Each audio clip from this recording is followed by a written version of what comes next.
Law 2. Never put too much trust in friends. Learn how to use enemies. Judgment. Be wary of friends. They will betray you more quickly, for they are easily aroused to envy. They also become spoiled and tyrannical. But hire a former enemy, and he will be more loyal than a friend, because he has more to prove. In fact, you have more to fear from friends than from enemies. If you have no enemies, find a way to make them. Transgression of the law. In the mid-9th century A.D., a young man named Michael III assumed the throne of the Byzantine Empire. His mother, the Empress Theodora, had been banished to a nunnery, and her lover, Theoctistus, had been murdered. At the head of the conspiracy to depose Theodora and enthrone Michael had been Michael's uncle, Bardas, a man of intelligence and ambition. Michael was now a young, inexperienced ruler, surrounded by intriguers, murderers, and profligates.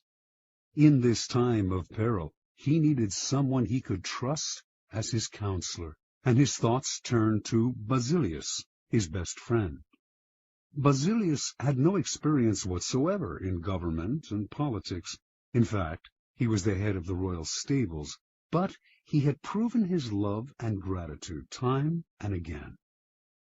They had met a few years before, when Michael had been visiting the stables just as a wild horse got loose. Basilius, a young groom from peasant Macedonian stock, had saved Michael's life. The groom's strength and courage had impressed Michael, who immediately raised Basilius from the obscurity of being a horse trainer to the position of head of the stables. He loaded his friend with gifts and favors, and they became inseparable. Basilius was sent to the finest school in Byzantium, and the crude peasant became a cultured and sophisticated courtier. Now Michael was emperor, and in need of someone loyal. Who could he better trust with the post of chamberlain and chief counselor than a young man who owed him everything? Basilius could be trained for the job, and Michael loved him like a brother.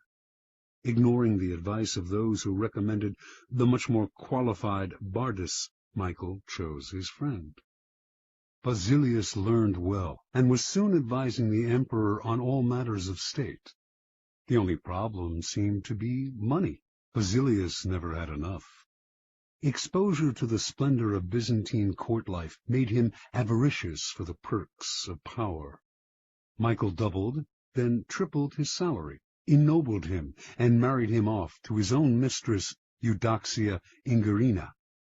Keeping such a trusted friend and adviser satisfied was worth any price. But more trouble was to come. Bardas was now head of the army, and Basilius convinced Michael that the man was hopelessly ambitious. Under the illusion that he could control his nephew, Bardas had conspired to put him on the throne, and he could conspire again, this time to get rid of Michael and assume the crown himself. Basilius poured poison into Michael's ear until the emperor agreed to have his uncle murdered. During a great horse race, Basilius closed in on Bardas in the crowd and stabbed him to death. Soon after, Basilius asked that he replace Bardas as head of the army, where he could keep control of the realm and quell rebellion. This was granted. Now Basilius's power and wealth only grew, and a few years later Michael, in financial straits from his own extravagance, asked him to pay back some of the money he had borrowed over the years. To Michael's shock and astonishment, Basilius refused, with a look of such impudence that the emperor suddenly realized his predicament.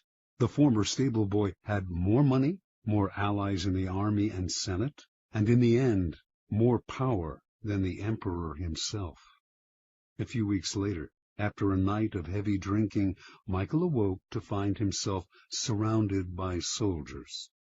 Basilius watched as they stabbed the emperor to death. Then, after proclaiming himself emperor, he rode his horse through the streets of Byzantium, brandishing the head of his former benefactor and best friend at the end of a long pike. Interpretation.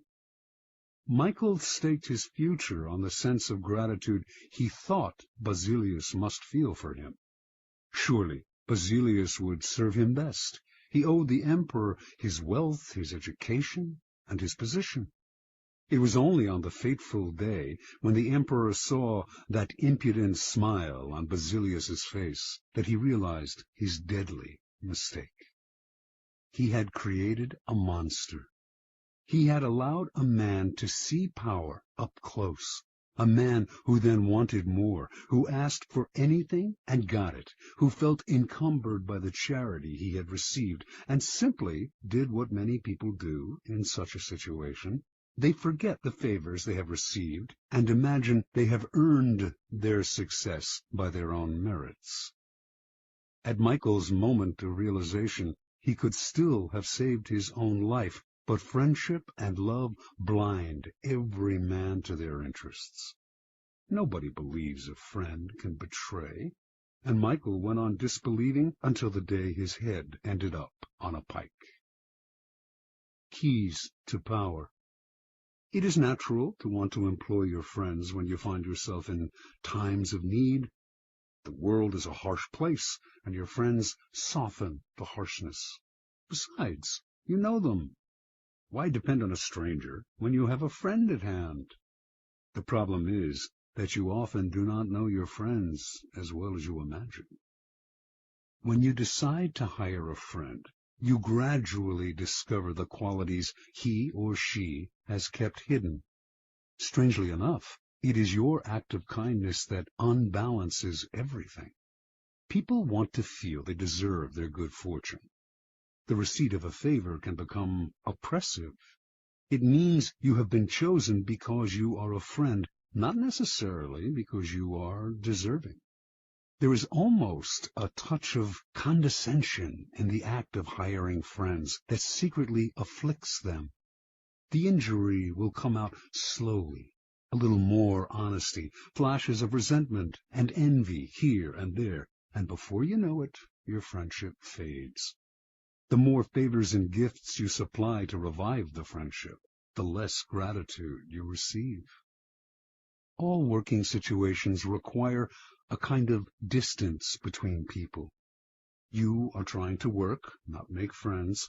Friendliness, real or false, only obscures that fact. The key to power, then, is the ability to judge who is best able to further your interests in all situations.